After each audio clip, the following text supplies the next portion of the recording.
नमस्कार दोस्तों, मैं Dharmendra Verma online study with DK में आपका बहुत बहुत स्वागत करता हूं। जैसा कि आप सभी को पता है कि कल 25 तारीख को आपका सीटेट का रिजल्ट आ चुका है, तो बहुत सारे मन में आपके सवाल है, तो उन सवालों को लेकर आया हूं। सारे सवालों के जवाब मैं इस वीडियो के माध्यम से दूंगा। सीटेट रिजल्ट 2023 आने के बाद जो भी आपके सवाल है, यहाँ पर टोटल 10 सवाल मैंने रखे हैं और 10 के आपको मैं जवाब देने वाला हूं। दूसरे नंबर पर यहाँ पर जो नेक्स्ट सीटेट आपके एग्जाम है वो कब होने वाली है, उस पर भी हम चर्चा करेंगे।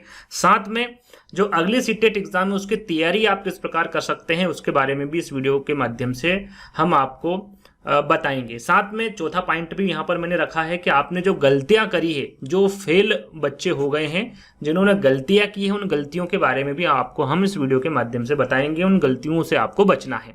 तो यहाँ पर सबसे पहले जो पास हो गए हैं उन सभी विद्यार्थियों को बहुत बहुत शुभकामनाएं।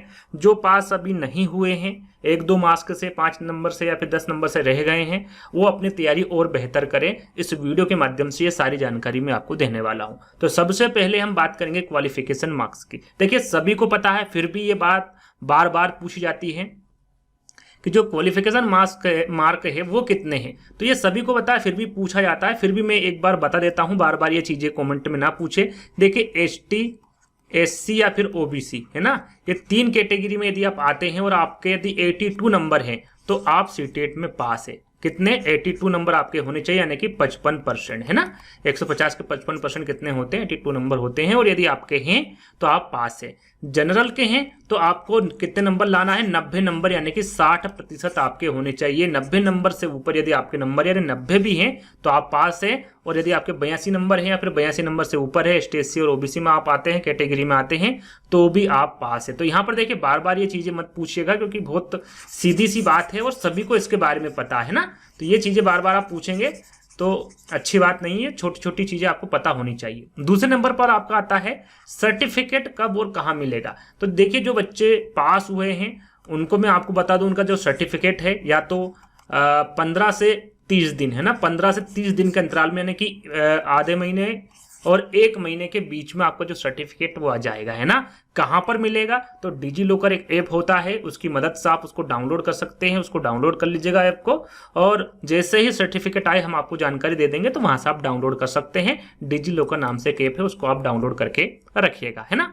अब इसकी वैलिडिटी कब तक रहेगी? आपने जो सीटेट एग्जाम दिया है अभी, जो कि ऑफलाइन हुआ था 2023 का, इसकी वैलिडिटी कितनी रहेगी? तो ये रहेगी आपके अनंत, यानी कि जब तक आप एग्जाम देना चाहे जब तक आप इससे दे सकते हैं। इसकी किसी भी प्रकार की वैलिडिटी नहीं होती। पहले 7 साल हुआ करती थी, लेकिन अब इसको 7 साल को हटा दिया है। आप जैसे कि अब यदि पास हुए हैं तो इससे ही आप जब तक जो भी एग्जाम आप देना चाहे शिक्षक से संबंधित, तो आप इस जो आपको सर्टिफिकेट मिलेगा उससे दे सकते हैं ना। तो ये तीनों बातें आपको क्लियर हो गई। चौथा जो आपका सवाल था कि सीटेट सर्टिफिकेट अगले एग्जाम में कोई भी लगा सकता है क्या? इसका मतलब ये है कि यदि आपने 2022 में एग्जाम दिया है ना, और यहां पर उदाहरण के तौर पर आपको उस एग्जाम में 115 नंबर आए, फर्स्ट पेपर हो या फिर सेकंड पेपर हो, दोनों की बात मैं कर रहा हूं, है ना। और अभी जो आपने एग्जाम दिया 2023 का, उसमें आपको 98 नंबर आ रहे हैं या फिर 99 नंबर आ रहे हैं या फिर 100 नंबर आ रहे हैं ना। फर्स्ट और सेकंड की यहां पर भी मैं बात कर रहा हूं। तब इन दोनों में से कौन सा सर्टिफिकेट लगाएं आने वाले एग्जाम में? ये ज्यादातर बच्चों के मन में कन्फ्यूजन होता है कि अब हम क्या करें। हमने 2023 की एग्जाम दी, ज्यादा नंबर लाने के होड़ में हम लगे रहे, लेकिन वहां पर कम नंबर आए, तो अब क्या करें? तो देखिए, आपने भले 2019 में दी होगी, 2020 में दी होगी, और यहाँ पर इससे भी ज्यादा यदि अंक आपने प्राप्त किए हैं तो आप 2019 की भी लगा सकते हैं, 20 की भी लगा सकते हैं, 22-23, आपकी जो इच्छा है वो लगा सकते हैं ना। यहाँ पर ऐसा नहीं है कि हमने 2023 में एग्जाम दी तो अभी हमारे पास सर्टिफिकेट है ना। आप कहीं पर भी किसी भी उसमें कोई सी भी जो आपका सर्टिफिकेट है वो लगा सकते हैं। ऐसा भी नहीं है कि भाई फर्स्ट पेपर आप क्वालिफाई हैं 2023 में और इसमें अच्छे नंबर है, और 2022 में जो सेकंड पेपर है वहां क्वालिफाई है, उसमें आप अच्छे नंबर है, तो आप सेकंड उसमें आप ये वाला लगा सकते हैं 2022 वाला, और फर्स्ट में जो 2023 वाला लगा सकते हैं। जिसमें ज्यादा अंक है वो आप लगा सकते हैं। ऐसा किसी भी प्रकार की कोई पाबंदी वहां पर नहीं है ना। देखिए, चौथा पॉइंट आपका क्लियर हो गया। 4 पॉइंट, 5वां हम देखते हैं। थोड़ा सा इसको मिटा देता हूं पहले में, ताकि आपको और समझ में आ जाए। यदि और भी इनसे संबंधित इससे आगे यदि आपको और भी कुछ जानना है इन 10 सवालों का आगे, तो भी कमेंट्स के माध्यम से पूछ सकते हैं। वैसे मैंने सारे सवाल जो आपके कॉमन सवाल थे वो सारे मैंने यहाँ पर रख लिए हैं, है ना। तो 5वें नंबर पर आता है कि सीटेट रिजल्ट में नंबर कम या फिर ज्यादा हुए हैं क्या।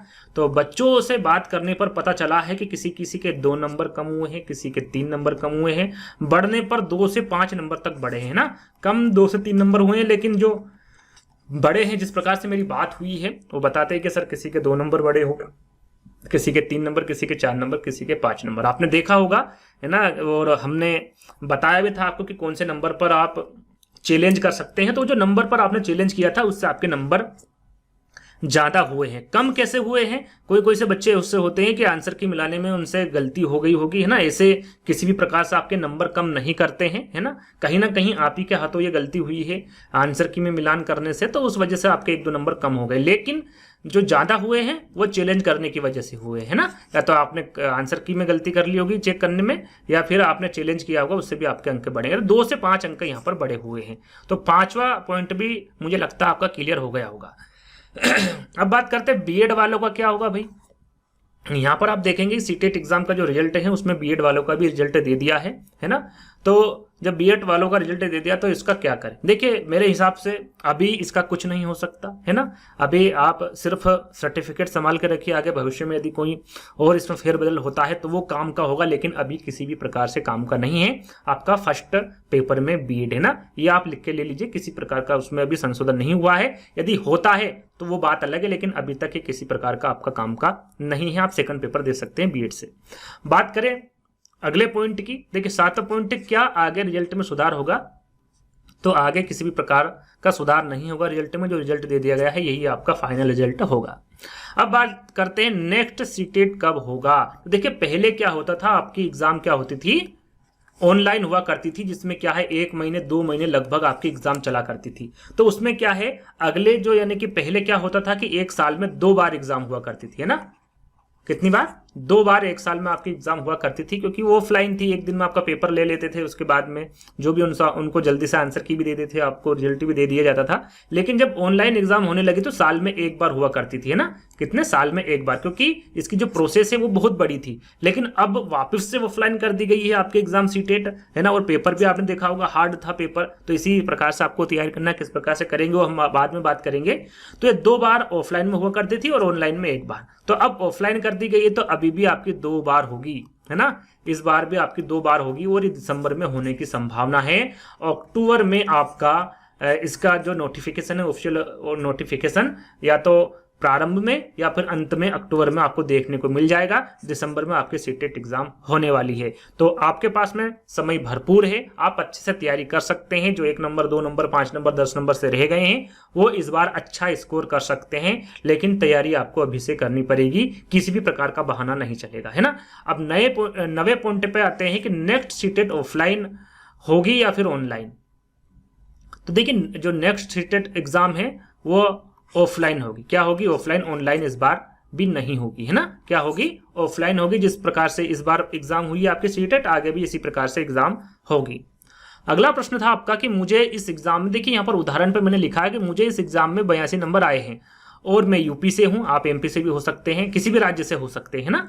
और कैटेगरी क्या है, ST SC है, OBC है, और मुझे अदर स्टेट यानी कि जो अभी दिल्ली में DSSB एग्जाम आने वाली है तो क्या मैं वो दे सकता हूं, है ना। इस प्रकार के क्वेश्चन आपके आते हैं। देखिए यदि आपके 82 नंबर हैं और आप अदर राज्य के हैं, दिल्ली को छोड़कर, दिल्ली में एग्जाम होती है ना, या फिर कोई सी भी एग्जाम हो अदर राज्य में, यदि आप किसी एग्जाम को देते हैं और अब यदि आपको 82 नंबर हैं तो आप उस एग्जाम को नहीं दे सकते। आपके नंबर वहां पर अदर राज्य पे कितने होने चाहिए, 90 अंक होने चाहिए। यदि 82 है तो आप वो फॉर्म नहीं भर सकते। ये देख लीजिएगा। दिल्ली में यदि दिल्ली का कोई बच्चा है और यूपी में यदि सुपर टेट होती है तो भी उसको कितने नंबर चाहिए होगा, 90 नंबर चाहिए होगा। यूपी में जो सुपर टेट एग्जाम होगी उसमें आप 82 नंबर में भर सकते, कोई दिक्कत आपको नहीं होने वाली। लेकिन अदर स्टेट में आप जाएंगे तो वहां पर नंबर कितने होने चाहिए, आपके 90 नंबर होने चाहिए। वो कोई सा भी राज्य हो सकता है ना। ये मैंने आपको उदाहरण के तौर पे बताया। दिल्ली वाला यदि यूपी में जाएगा तो उसको 90 नंबर चाहिए, यूपी वाला यदि दिल्ली में आएगा एग्जाम देने तो भी उसको 90 नंबर चाहिए।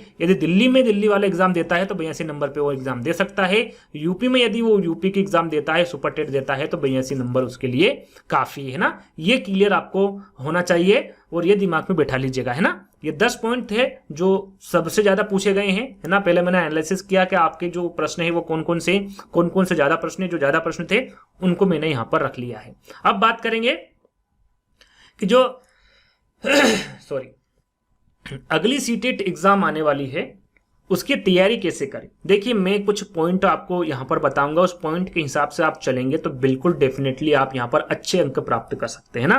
जो 1 नंबर 2 नंबर 5 नंबर 10 नंबर से रहे हैं वो बच्चे इस बार नहीं रहेंगे, वो अच्छे अंक प्राप्त कर सकते हैं। लेकिन आपको तैयारी अभी से करना होगी, किसी भी प्रकार का बहाना नहीं चलेगा। आज से सबसे पहले क्या करना है, आपको शेड्यूल बना लेना है कि हमें कितनी बजे पढ़ना है और कितनी बजे क्या पढ़ना है। ये बिल्कुल शेड्यूल आप आज ही तैयार कर लीजिए। इसमें किसी भी प्रकार का बहाना मत करिएगा कि आज रहने देते कल बना लेते हैं, या फिर आज शेड्यूल बना लिया कल से हम इसको रेगुलर करेंगे, तो ऐसा बिल्कुल नहीं करना है। आपको जो भी आप शेड्यूल बनाए उस शेड्यूल के हिसाब से ही चले।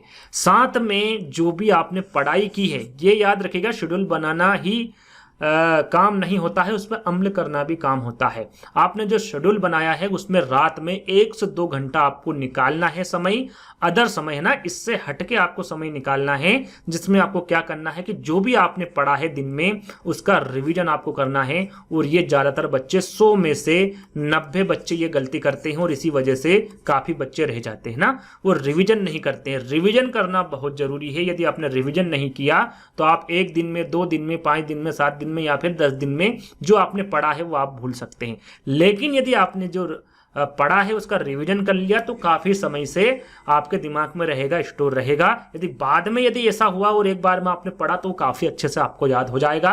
तो रिवीजन जरूर करिएगा, जो भी आपने पढ़ा है शाम को 1 से 2 घंटे निकाल लीजिएगा और एक सरसरी तौर पर जो रिवीजन होता है उस प्रकार से आपको रिवीजन करना है। तो पहला पॉइंट बिल्कुल क्लियर है और आपको ये क्लियर होना भी चाहिए, है ना। दूसरे नंबर पर आता है आपका कि सीटेट का जो सिलेबस है उसको आप अच्छी तरह नहीं पढ़ते हैं। जो सिलेबस है उसको आप सरसरी तौर पर देख लेते हैं, उस पर ध्यान नहीं देते हैं, है ना। जो आपकी इच्छा वो पढ़ते हैं, सिलेबस पर आपका बिल्कुल भी ध्यान नहीं होता है। तो जो सिलेबस है उसको क्या करिएगा कि जहां पर आप शेड्यूल बनाते हैं उसी के साइड में, जैसे कि आप दीवार पर यदि शेड्यूल लगाते हैं तो वहां पर भी सिलेबस को लगा दीजिएगा, है ना। एक हार्ड कॉपी जो भी एमपी ऑनलाइन है वहां पर जाएगा, हार्ड कॉपी निकाल लीजिएगा और अपनी दीवार पर लगा दीजिएगा जहां शेड्यूल लगाया, ताकि आप जब भी पढ़ाई करें 1-2 बार जैसे ही आप रोज रोज उसको देखेंगे तो आपको समझ आ जाएगा कि किस प्रकार का सिलेबस है और क्या क्या इसमें पूछा जा रहा है ना। ये आपको दूसरा काम करना है। तीसरा काम क्या करना है, सीटेट यदि आपको पास करना है ना, तो आपको क्या करना, आज ही रटना छोड़ना पड़ेगा। रटना नहीं है ना। यदि आप देखेंगे कि प्रश्न पढ़ लिया, 4 विकल्प पढ़ लिया, भाई उत्तर क्या, उस उत्तर को रट लिया, तो ऐसा आपको नहीं करना है यदि आपको सीटेट पास करना है, क्योंकि इसमें रटन विद्या काम नहीं आती है। यदि आप समझ के पढ़ेंगे, है ना, यदि विकल्पों को समझेंगे, चारों विकल्पों को समझेंगे, यदि उसमें डिस्क्रिप्शन भी दिया हुआ, उसको समझाया भी गया हो, तो आप उसको समझ के पढ़ेंगे कि किस प्रकार से प्रश्न पूछा जा रहा है और इसका उत्तर क्या है, किस प्रकार से इसमें उत्तर दिया गया है। तो यहां पर देखिए सीधा सीधा जो सीटेट है वो प्रश्न नहीं पूछता है ना, वहां पर आपको समझने की आवश्यकता है। तो रटना आपको नहीं है, रटना बिल्कुल छोड़ देना है ना। रटने में आपका समय बर्बाद नहीं करना है। जो बच्चे इस बार फेल हुए हैं, कुछ बच्चे ऐसे भी हैं जो रट के गए थे, तो रटना आपको बिल्कुल भी नहीं है। जो विकल्प दिए हुए हैं, प्रश्न दिया हुआ है, उसे ध्यान से आपको पढ़ना है और समझना है। तो तीसरा पॉइंट आपके दिमाग में बिठा लीजिएगा, यह भी महत्वपूर्ण है आपके अगले सीटेट एग्जाम में अच्छे अंक प्राप्त करने के लिए, है ना। आगे हम बात करें, चौथा प्रश्न है एनसीईआरटी बुक। बहुत से बच्चे ऐसे होते हैं जो एनसीईआरटी बुक पर ध्यान नहीं देते हैं और वो क्या करते हैं, इसको नहीं पढ़ते हैं। ये बहुत बड़ी गलती है आपकी कि आप एनसीईआरटी बुक नहीं पढ़ते हो। देखिए अभी समय बहुत है दिसंबर में, है ना, दिसंबर में काफी समय है, तो इसके शॉर्ट नोट्स ना पढ़ते हुए मेरे हिसाब से कहीं से भी बहुत सारी जगह आपको एनसीईआरटी बुक मिल जाएगी, उसको डाउनलोड कर लीजिएगा और आराम से इत्मीनान से उसको पढ़ना है एक बार, है ना। एक बार आप उसको पढ़ेंगे, सिर्फ और सिर्फ पढ़ना है आपको। तो इन एनसीईआरटी बुक को एक बार पढ़ लीजिएगा और फिर शॉर्ट नोट से पढ़िएगा, आपको मजा आएगा, है ना, बहुत मजा आएगा। यानी कि आप शॉर्ट नोट से पढ़ेंगे तो एक बार में आपको सब समझ में आने लगेगा कि क्या कहना चाह रहा है और इन प्रश्नों को हम कैसे समझेंगे, है ना। तो एनसीईआरटी बुक जो होती है, जो पब्लिश की जाती है सरकार द्वारा, उनको आपको एक बार सरसरी तौर पर पढ़ना है, सिर्फ पढ़ना है ना। पढ़ने के बारे में बहुत सारी जगह नोट्स मिलते हैं, हमारे पास भी नोट्स उपलब्ध है, आप हमारे ऐप्स के माध्यम से पढ़ सकते हैं, या फिर हमारे टेलीग्राम ग्रुप में जो ज्वाइन हो जाएगा, या फिर हमारे व्हाट्सएप ग्रुप पर ज्वाइन हो जाएगा, तो वहाँ पर भी आपको बहुत सारे PDF पहले से ही उपलब्ध हैं और वो आप ले सकते हैं, वो भी फ्री में, है ना। तो ये बहुत ज़रूरी है, NCERT बुक किसी भी प्रकार से इसको इग्नोर नहीं करना है, आपको अच्छे से पढ़ लेना है। अभी आपके पास में काफ़ी समय है और ये आपको पढ़ना ही, ध्यान दीजिएगा यदि आपको अच्छे अंक प्राप्त करना है तो।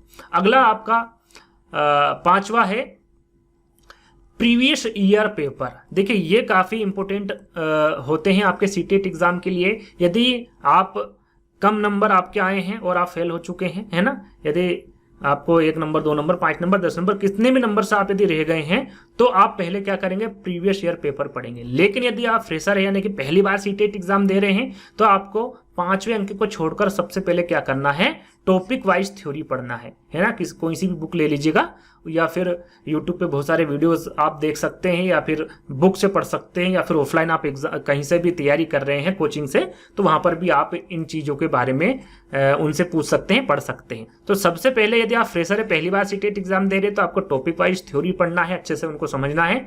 उसके बाद प्रीवियस ईयर पेपर पर जाना है। 2011 से लगाकर 23 तक आप कहीं से भी उपलब्ध आपके लिए हो जाएंगे, हमारे ऐप पे भी ये अपलोडेड है, तो वहां से भी आप पढ़ सकते हैं। 2011 से 23 तक के जो भी प्रश्न पत्र हुए हैं वो सभी आपको 1 बाय 1 करके पढ़ लेना है, अच्छे से समझ लेना है ना। इससे काफी आपको हेल्प मिलेगी आने वाले एग्जाम में, किस प्रकार से प्रश्न पूछे जाते हैं, है ना, किस टॉपिक से प्रश्न आ रहे थे, सारी जानकारी आपको इसमें मिल जाएगी। और टॉपिक वाइज थ्योरी भी आपको पढ़ना है, साथ में इसके प्रश्न भी आप पढ़ सकते हैं साथ में, है ना। बहुत सारे बच्चे क्या करते हैं, पढ़ते जाते हैं। आप मैंने जो 3-4 चीजें 5 चीजें या फिर जो 6 चीजें आपको बताई, सारी चीजें आपने कर ली और नोट्स नहीं बनाए, तो भी कोई मतलब नहीं है, क्योंकि जो आपने पढ़ा है वो ऐसा नहीं है कि स्थिर आपके दिमाग में रहेगा। कभी ना कभी ऐसा होता है कि आप भूल सकते हैं, कोई ना कोई चीजें बाहर निकल सकती है। और बाहर कौन सी चीजें निकलेगी, बाहर कौन सी चीजें निकलती है, या फिर आपको याद क्या नहीं होता है जिसको आप अच्छे से समझ नहीं पाते हैं, है ना, वो चीजें आपके दिमाग में नहीं रहेगी, कहीं ना कहीं कि कोई ना कोई दिन वो चीजें बाहर आपके हो जाएगी। तो उसमें क्या करना है, आपको शॉर्ट नोट्स बनाने हैं। आप शॉर्ट नोट्स कौन से बनाने हैं, जो आपको बार बार पढ़ने से नहीं आ रहा है, समझ में नहीं आ रहा है, या फिर पढ़ रहे हैं फिर भूल जा रहे हैं, उसको आपको नोट करना है ना। सारी चीजें आपको नोट नहीं करना है, वो चीजें जो आप बार बार पढ़ने पर भूले जा रहे हैं, जिसमें आप कमजोर हैं, जिसका आप नोट्स बनाना चाहते हैं, उसी का ही नोट्स बनाना सभी के हैं, सभी विषय के, लेकिन उसमें नोट क्या करना है, जो आपको नहीं आता है, बार बार आप भूले जा रहे हैं, उस चीज को नोट करना है ना। जो आपको इंपॉर्टेंट लगे उनको भी आप नोट उसमें कर सकते हैं। 8वां रिवीजन, जो कि मैंने पहले ही पॉइंट में आपको बता दिया है, और ये सबसे बड़ी गलती करता है हर बच्चा, रिवीजन नहीं करता है। और रिवीजन जो बच्चे करते हैं वो कैसे करते हैं, 2 दिन 3 दिन पढ़ लिया, 5 दिन पढ़ लिया, 10 दिन पढ़ लिया, उसके बाद रिवीजन करते हैं। तो ऐसा नहीं करना है। यदि आपने आज करा 24 घंटे में, यदि आपने सुबह 4 से 5 घंटे दे दिया, आपने पढ़ लिया, अच्छे से मन से पढ़ लिया, और हमेशा अच्छे से ही पढ़ना है। जब आपकी इच्छा हो जब पढ़ना है और अच्छे से पढ़ना है ना। यदि आपकी इच्छा नहीं है और आप जबरदस्ती पढ़ेंगे, तो वो किसी प्रकार से आपका उसमें भला नहीं होगा, यानी कि आपको याद नहीं होगा। तो जो 4-5 घंटे आपने पढ़े हैं, वो मात्र 1 घंटे या फिर 1.5 घंटे या फिर 2 घंटे ले लीजिएगा, लेकिन रिवीजन आपको करना है और डेली करना है ना। ये आपके CTET एग्जाम की दृष्टि से काफी महत्वपूर्ण है, तो ये आपको करना है। आगे जो नवा पॉइंट है कि उस टॉपिक पर आपको ज्यादा ध्यान देना है जिसमें आपके कम नंबर आए हैं, या फिर आपको समझ में नहीं आ रहा है। जैसे कि अभी आपने एग्जाम दे दिया है, तो आपको पता चल गया है कि भाई हमें कौन से टॉपिक में या फिर कौन से विषय में कम नंबर आए हैं, तो उस पर आपको ज्यादा ध्यान देना। ज्यादा ध्यान से मतलब है कि उसमें समय आपको ज्यादा देना है। यदि आप सब में 1-1 घंटा दे रहे हैं, तो उसमें 1.5 से 2 घंटा दे सकते हैं, ताकि उसमें आप अगली बार अच्छे अंक प्राप्त कर सकें। तो ये भी आपको काम करना है ना।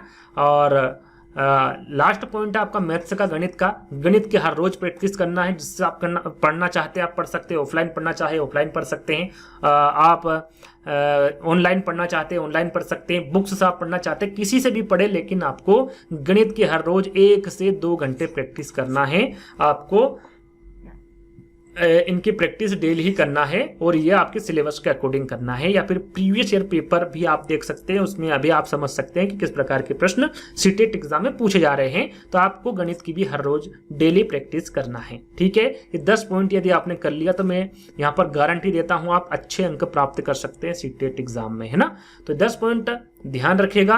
आगे हम बात करेंगे, और इसमें मैंने इसमें मैं ये कहना चाह रहा हूँ एक शिक्षक के तौर पर कि चाहे आप ऑनलाइन क्लास करें, है ना, या फिर ऑफलाइन क्लास करें, या फिर आप बुक से पढ़ रहे हो, है ना, तो ये जो काफ़ी बच्चे जो होते हैं वो कमेंट में आके बोलते हैं कि ऑनलाइन जो शिक्षक है उन्होंने पढ़ाया वो आया नहीं। भाई आया क्यों नहीं, वो गलतियां मैं आपको बताऊंगा कि किस प्रकार से आपने पढ़ा है तो आपके कम नंबर आए, ये मैं आगे बात करूंगा। तो कहने का मतलब है ना तो ऑनलाइन क्लास खराब होती है, ना ऑफलाइन क्लास खराब होती है, ना यदि आप बुक से पढ़ रहे हो वो खराब होती है। क्या होता है, ये आपका समझने का तरीका होता है कि आपको समझ में कहाँ आ रहा है। यदि आपको ऑनलाइन में अच्छा समझ में आ रहा तो आप ऑनलाइन पढ़िए, यदि आपको ऑफलाइन क्लास में अच्छा समझ में आ रहा तो आप ऑफलाइन में पढ़िए, कोई दिक्कत नहीं है। यदि आपको बुक्स से और अच्छा समझ में आ रहा है तो आपको बुक से पढ़ना चाहिए, क्योंकि जो शिक्षक होता है वो सिर्फ और सिर्फ आपको मार्गदर्शन दिखा सकता है, उस पर चलना आपका काम है ना। जहां पर आपको समझ में आए आप पढ़ सकते हैं, है ना, इसमें किसी भी प्रकार की कोई पाबंदी नहीं है।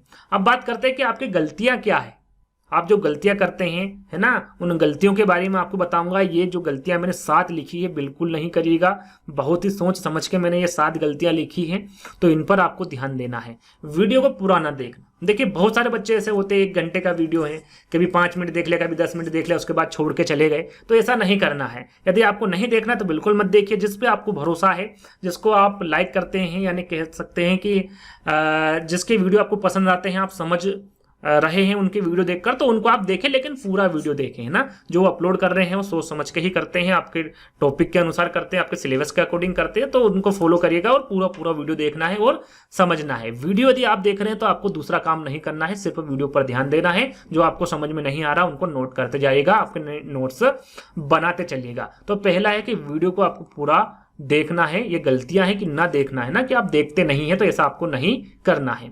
बहुत सारे बच्चे ऐसे होते हैं 1 घंटे की वीडियो को 30 मिनट में देख लेते, कोई बच्चे 20 मिनट में, है ना, जो स्पीड होती है वीडियो में आपकी वो स्पीड कर देते हैं और इस वीडियो को देख लेते हैं भाई हमने 1 घंटे का वीडियो 20 मिनट में कर दिया, 30 मिनट में कर दिया। तो ऐसा आपको नहीं करना है, क्योंकि यदि टीचर ने 1 घंटा उस वीडियो में लिया है तो कहीं ना कहीं आपको उसमें समझाया है, कोई नहीं कोई चीजें ऐसी हैं जिसके बारे में आपको बताया है ना। मैं आपको बता दूं स्पष्ट रूप से कि कोई भी शिक्षक, मैं सभी शिक्षक की यहाँ पर बात कर रहा हूं कि कोई भी शिक्षक 2023 में जैसे पेपर हुआ है, 22 में आपके पेपर हुआ है, तो ऐसा नहीं है कि आपको क्वेश्चन बता दिया, 4 विकल्प बता दिया कि भाई यही क्वेश्चन आएगा, यही 4 विकल्प आएंगे, ऐसा नहीं होता है।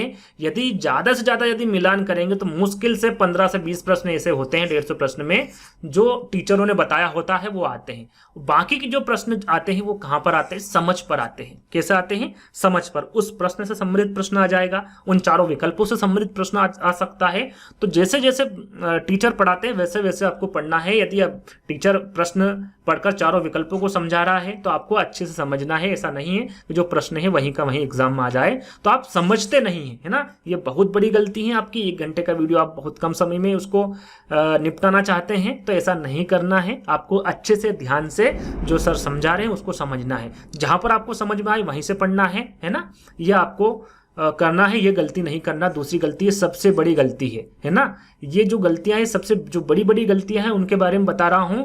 और तीसरा, अभी से ही आपकी जो चैट है वो बंद कर दीजिए बिल्कुल भी, है ना। बिल्कुल आपको लाइव वीडियो में मैं देखता हूं, मैंने भी लाइव वीडियो चलाई लेकिन मैंने बंद कर दी। क्यों कर दी, क्योंकि मैंने, यदि वैसे मैं उदाहरण के तौर पर जानूं कि 100 बच्चे हैं तो उसमें 80 या फिर 90 बच्चे ऐसे होते हैं जो कि कमेंट में आपस में बात करते रहते हैं। कहाँ से वो क्या खाया क्या पिया, आपको क्या करना, वो कहाँ से क्या खाया क्या पिया, कैसा, आपको क्या करना है। आप आपस में बात करते रहते, टीचर पढ़ा रहा है, कोई मतलब नहीं है ना। जो 80 और 90 में 10 से 20 बच्चे ऐसे होते हैं जिनको इस एग्जाम से कोई भी मतलब नहीं है, वो सिर्फ वहां पर बातें करने आते हैं और अपना समय पास करने आते हैं, है ना। तो आपको ऐसा नहीं करना, उस पर बिल्कुल भी ध्यान देना नहीं देना। आपको चैट बंद कर देना, बिल्कुल उस पर उसको खोलना ही नहीं। आपको यदि लाइव वीडियो देखना है तो आप इत्मीनान से देखिए, सर क्या पढ़ा रहे हैं, क्या समझा रहे हैं, उन पर विशेष ध्यान देना है। चैट आपको बिल्कुल भी नहीं करना है ना। ये सबसे बड़ी गलती होती है बच्चों की, तो ये भी आपको नहीं करना है ना। क्योंकि जब आप ऐसा करते हैं तो शिक्षक क्या पढ़ा रहा है उससे कोई मतलब आपको नहीं रहता, यानी कि आपका ध्यान वहां नहीं रहता, आधा ध्यान रहता आधा नहीं रहता, जिससे कि बहुत बड़ी गलती होती है आपकी आने वाले सीटेट एग्जाम में, या फिर जो हो चुकी उसमें आप उसका खामियाजा भी भुगत चुके हैं। पढ़ते समय नोट्स नहीं बनाते, जैसे कि मैंने शुरू में भी आपको बताया, आप पढ़ रहे हैं, लाइव क्लासें पढ़ रहे हैं, ऑफलाइन क्लासें पढ़ रहे हैं, किसी प्रकार की क्लासें पढ़ रहे हैं, तो आप पढ़ते समय नोट्स नहीं बनाते, है ना। ऑनलाइन क्लासेस वैसी होती हैं, कहीं बार आप रोक सकते हैं वीडियो को, आपको जो समझ में नहीं आ रहा वो कॉपी में नोट कर ले, आगे बढ़ ले, है ना। तो ये आपको करना है, जो इंपॉर्टेंट आपको जानकारी लग रही वो भी आप नोट कर सकते हैं। और नोट्स ना बनाना ये भी आपकी बहुत बड़ी गलती है। नोट्स बनाइए और जब आपके एग्जाम हो उसके 10 या 15 दिन पहले सारा रिविजन कर लीजिए जो आपने नोट्स बनाया है ना। ये काफी इंपॉर्टेंट रोल प्ले अदा करता है आपके सीटेट एग्जाम में 10 से 15 दिन पहले। रिवीजन नहीं करना, जैसे कि मैंने आपको बताया, आप रिवीजन भी नहीं करते हो तो रिवीजन आपका करना बहुत इंपॉर्टेंट है। शेड्यूल के हिसाब से बिल्कुल ना चलना। आपने पहले दिन शेड्यूल बनाया, बिल्कुल आप बिल्कुल सुबह से उठे और आपने शेड्यूल का पूरा पालन किया, लेकिन दूसरे दिन बोले आज नहीं करते, तीसरे दिन ठीक है आधा कर लिया, चौथे दिन, ऐसा धीरे धीरे करके आप शेड्यूल पर बिल्कुल भी ध्यान नहीं देते हैं, जो कि आपकी बहुत बड़ी गलती है। तो शेड्यूल पर बिल्कुल ध्यान देना है, उसी हिसाब से पढ़ना। आप ज्यादा पढ़ सकते हैं शेड्यूल के हिसाब से, लेकिन आपको कम नहीं पढ़ना है यदि आने वाली सीटेट एग्जाम आपको पास करना है तो ये रही आपकी कुछ बातें जो कि मैंने आपको बता दी है। और जीवन में आप और भी बहुत सारी गलतियां करते हैं, जैसे कि 7 गलतियां बताई, और भी गलती है वो अपने आप में देखें, क्या आप गलती की है आपने इस बार, उस गलती को आपको नहीं दोहराना है। मेरे हिसाब से ज्ञान कहीं से भी मिले, चाहे आप ऑफलाइन क्लास से ले रहे हो, चाहे ऑनलाइन क्लास से ले रहे हो, या फिर किसी बुक से ले रहे हो, किसी भी माध्यम, मतलब कोई भी माध्यम हो सकता है ज्ञान लेने का, कहीं से भी आप ज्ञान ले लें। क्योंकि जीवन में यदि आपको सफलता प्राप्त करनी है तो बहुत कुछ त्यागना पड़ता है, बहुत कुछ चीजों से दूर होना पड़ता है। तो ये एक छोटा सा वीडियो था जिसमें मैंने आपको सारी जानकारी दे दी है। यदि आपको वीडियो अच्छा लगे तो वीडियो को लाइक करना है, शेयर करना है, चैनल को सब्सक्राइब कर लेना है। जल्द ही दोस्तों एक नई वीडियो के साथ मिलेंगे, जब तक के लिए धन्यवाद।